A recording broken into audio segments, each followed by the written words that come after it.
The doggies are getting their Christmas toys from Aunt Dolores and Uncle Ronnie. Which one you want? You want that? So tonight to tomorrow, temperatures are falling. When it wakes up tomorrow morning, it's the Saturday planner, 55 degrees.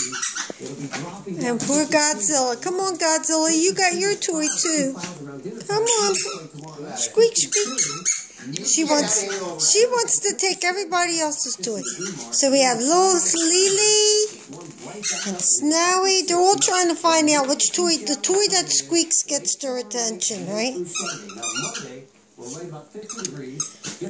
Lady, give me your toy. That's a good girl. Bring it right here. Over here. That girl. Good girl. You're all right. Lily, here's your squeaky toy. Give me that toy.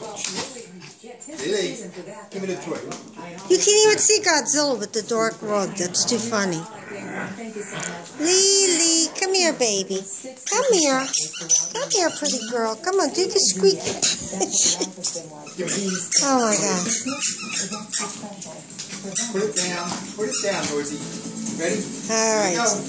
Godzilla's like, I could care less about the toys. My two sisters are driving me nuts. Well, Merry Christmas, everyone.